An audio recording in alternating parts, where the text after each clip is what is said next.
ಎಲ್ರಿಗೂ ನಮಸ್ಕಾರ. Welcome back to Smita's kitchen.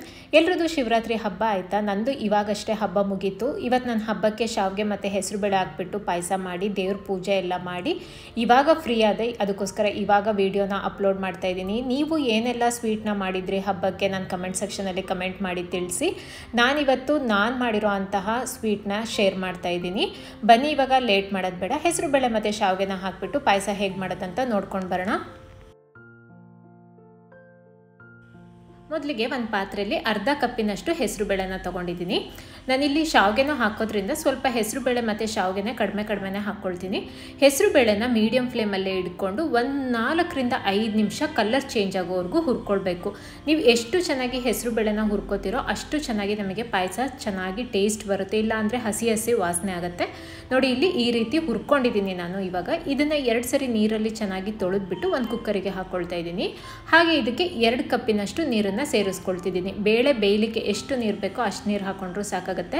ಮತ್ತು ಇಲ್ಲಿ ಯಾವುದೇ ರೀತಿ ಎಣ್ಣೆ ಅಥವಾ ತುಪ್ಪ ಏನು ಹಾಕೋದು ಬೇಡ ಬೇಳೆ ಬೇಯಿಸಲಿಕ್ಕೆ. ಹಾಗೆಯೇ ಒಂದು 3ರಿಂದ 4 ವಿಸಲ್ ತೆಗೆಸ್ಕೊಳ್ತೀನಿ. ಅಷ್ಟರಲ್ಲಿ ನಾನು ಚಿಕ್ಕದಾಗಿ ಒಂದು ಕಾಯಿದು ಪೇಸ್ಟ್ ಮಾಡ್ಕೊಂಡ್ಬಿಡ್ತೀನಿ.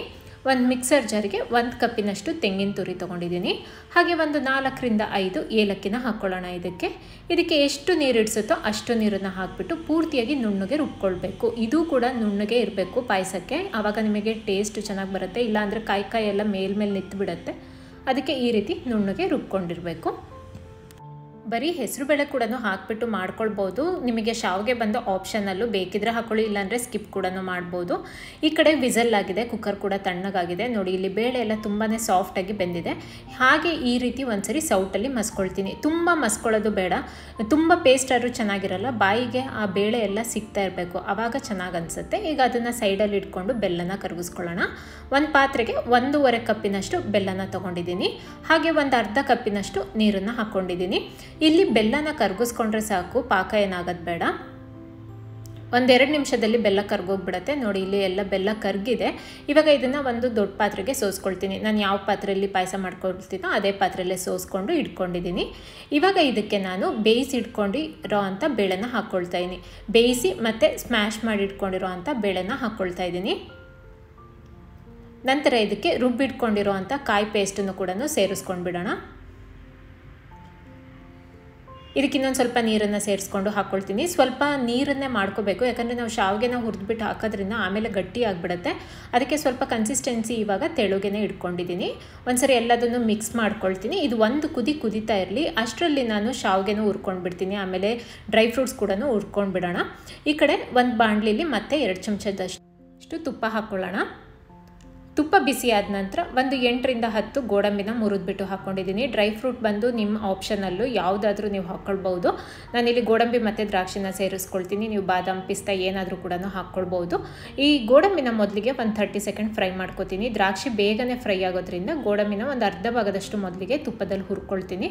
ನಂತರ ಒಂದು 8ರಿಂದ 10 ಒಣ ದ್ರಾಕ್ಷಿನ ಹಾಕ್ಕೊಂಡ್ಬಿಟ್ಟು ಕಲರ್ ಚೇಂಜ್ ಆಗೋವರೆಗೂ ಮೀಡಿಯಮ್ ಫ್ಲೇಮಲ್ಲಿ ಇಟ್ಕೊಂಡು ಫ್ರೈ ಮಾಡ್ಕೊಂಡಿದ್ದೀನಿ. ನೋಡಿ, ಇಲ್ಲಿ ಕಲರ್ ಎಲ್ಲ ಚೇಂಜ್ ಆಗಿದೆ, ಫ್ರೈ ಆಗಿದ್ದಾಗಿದೆ. ಇವಾಗ ಇದನ್ನು ಒಂದು ಸಪ್ರೇಟ್ ಬೌಲಿಗೆ ಎತ್ತಿಟ್ಕೊಳ್ತೀನಿ. ಎತ್ತಿಟ್ಕೊಂಡಿದ ನಂತರ ಈಗ ಇದೇ ಪಾತ್ರೆಯಲ್ಲಿ ತುಪ್ಪ ಇರುತ್ತಲ್ಲ, ಅದಕ್ಕೇ ಮತ್ತೆ ಒಂದು ಅರ್ಧ ಕಪ್ಪಿನಷ್ಟು ಶಾವಿಗೆನ ತೊಗೊಂಡಿದ್ದೀನಿ. ಈ ಶಾವಿಗೆನೂ ಕೂಡ ಚೆನ್ನಾಗಿ ಕಲರ್ ಚೇಂಜ್ ಆಗೋವರೆಗೂ ಹುರ್ಕೊಳ್ಬೇಕು. ಲೋ ಫ್ಲೇಮಲ್ಲೇ ಇಟ್ಕೊಂಡು ಹುರ್ಕೊಳ್ಳಿ, ಇಲ್ಲಾಂದರೆ ತಳ ಹಿಡಿದು ಬಿಡುತ್ತೆ ಬೇಗನೆ. ನೋಡಿ, ಇಲ್ಲಿ ಕಲರ್ ಎಲ್ಲ ಚೇಂಜ್ ಆಗ್ತಾ ಬರ್ತಾ ಇದೆ. ನೀವು ಬರೀ ಹೆಸರುಬೇಳೆ ಪಾಯಸ ಮಾಡ್ಕೊಳ್ಳೋದಕ್ಕಿಂತ ಈ ರೀತಿ ಶಾವಿಗೆ ಹಾಕಿ ಮಾಡಿದ್ರೆ ಪಾಯಸದ ಟೇಸ್ಟು ಕೂಡ ತುಂಬ ಚೆನ್ನಾಗಿರುತ್ತೆ. ಟ್ರೈ ಮಾಡಿ ನೋಡಿ. ನೋಡಿ, ಇಲ್ಲಿ ಶಾವಿಗೆ ಕಲರ್ ಎಲ್ಲ ಚೇಂಜ್ ಆಗಿದೆ, ಇಷ್ಟು ಹುರಿದಾಗಿದೆ. ಇವಾಗ ಇದನ್ನು ಪಾಯಸಕ್ಕೆ ಸೇರಿಸ್ಕೊಳ್ತೀನಿ. ಈ ಶಾವಿಗೆನ ಹಾಕಿದ್ಮೇಲೆ ತುಂಬ ಹೊತ್ತು ಏನು ಬಿಸಿ ಮಾಡೋದು ಬೇಡ. 1-2ರಿಂದ 3 ನಿಮಿಷ ನೀವು ಬೇಯಿಸ್ಕೊಂಡ್ರೂ ಸಾಕಾಗುತ್ತೆ. ಮೀಡಿಯಮ್ ಫ್ಲೇಮಲ್ಲೇ ಇಟ್ಕೊಂಡು ಶಾವಿಗೆನ ಬೇಯಿಸ್ಕೊಳ್ಳೋಣ. ನಿಮಗೆ ತುಂಬ ಗಟ್ಟಿ ಅನಿಸಿದ್ರೆ ಇನ್ನೊಂದು ಸ್ವಲ್ಪ ನೀರನ್ನು ಸೇರಿಸ್ಕೊಳ್ಬೋದು. ಬಿಸಿನೀರನ್ನು ಒಂದು ಸ್ವಲ್ಪ ಕಾಯಿಸ್ಬಿಟ್ಟು ಹಾಕ್ಕೊಳ್ಬೋದು. ನನಗೆ ಈ ಕನ್ಸಿಸ್ಟೆನ್ಸಿಲಿ ಸಾಕಾಗುತ್ತೆ. ನೋಡಿ, ಇಲ್ಲಿ ಒಂದು 2-3 ನಿಮಿಷ ಆದ ನಂತರ ತೋರಿಸ್ತಾ ಇದ್ದೀನಿ. ಶಾವಿಗೆ ಎಲ್ಲ ತುಂಬ ಚೆನ್ನಾಗಿ ಮೆತ್ತಗೆ ಬೆಂದಿದೆ. ಇವಾಗ ನಾನಿಲ್ಲಿ ತುಪ್ಪದಲ್ಲಿ ಹುರಿದಿಟ್ಕೊಂಡಿರೋ ಅಂಥ ದ್ರಾಕ್ಷಿ ಗೋಡಂಬಿನ ಹಾಕ್ಕೊಂಡು ಒಂದ್ಸರಿ ಎಲ್ಲದನ್ನು ಮಿಕ್ಸ್ ಮಾಡ್ಕೊಳ್ತೀನಿ. ಮಿಕ್ಸ್ ಮಾಡಿಕೊಂಡ್ರೆ ಟೇಸ್ಟಿಯಾಗಿರೋ ಅಂಥ ಹೆಸರುಬೇಳೆ ಮತ್ತು ಶಾವಿಗೆ ಪಾಯಸ ನಮಗೆ ರೆಡಿ ಆಗುತ್ತೆ. ಈಗ ಫ್ಲೇಮ್ನ ಆಫ್ ಮಾಡಿ ಒಂದು 5 ನಿಮಿಷ ಪ್ಲೇಟ್ನ ಮುಚ್ಚಿ ಇಟ್ಬಿಡ್ತೀನಿ. ಒಂದು 5 ನಿಮಿಷ ಆದ ನಂತರ ನಾನಿಲ್ಲಿ ಇದನ್ನು ಬೌಲಿಗೆ ಹಾಕಿಬಿಟ್ಟು ತೋರಿಸ್ತಿದ್ದೀನಿ. ನೋಡಿ ಕನ್ಸಿಸ್ಟೆನ್ಸಿ ನಮಗೆ ಅಷ್ಟೇ ಇದೆ, ಯಾವುದೇ ರೀತಿ ಗಟ್ಟಿಯಾಗಿಲ್ಲ. ಅದೇ ಕನ್ಸಿಸ್ಟೆನ್ಸಿಯಲ್ಲಿ ಪಾಯಸ ಈಗಲೂ ಕೂಡ ಇದೆ. ತುಂಬ ಚೆನ್ನಾಗಿದೆ ಟೇಸ್ಟು. ನೀವು ಕೂಡ ಖಂಡಿತವಾಗ್ಲೂ ಟ್ರೈ ಮಾಡಿ ನೋಡಿ, ತುಂಬಾ ಇಷ್ಟಪಡ್ತೀರಾ. ಈ ವಿಡಿಯೋ ನಿಮಗೆಲ್ಲರಿಗೂ ಇಷ್ಟ ಆಗಿದೆ ಅನ್ಕೋತೀನಿ. ಇಷ್ಟ ಆಗಿದ್ರೆ ದಯವಿಟ್ಟು ಲೈಕ್, ಶೇರ್, ಕಮೆಂಟ್ ಮಾಡಿ. ಹಾಗೆ ನನ್ನ ಚಾನಲ್ನ ಯಾರೆಲ್ಲ ಹೊಸದಾಗಿ ನೋಡ್ತಾ ಇದ್ದೀರೋ ಅವರೆಲ್ಲ ಈಗಲೇ ಹೋಗಿ ಸಬ್ಸ್ಕ್ರೈಬ್ ಮಾಡಿ ಮತ್ತು ಹಾಗೆ ಪಕ್ಕದಲ್ಲಿರುವಂಥ ಬೆಲ್ ಐಕಾನ್ನ ಪ್ರೆಸ್ ಮಾಡಿ. ಯಾವಾಗಲೂ ಹೀಗೆ ಸಪೋರ್ಟ್ ಮಾಡ್ತಾ ಇರಿ. Thank you for watching.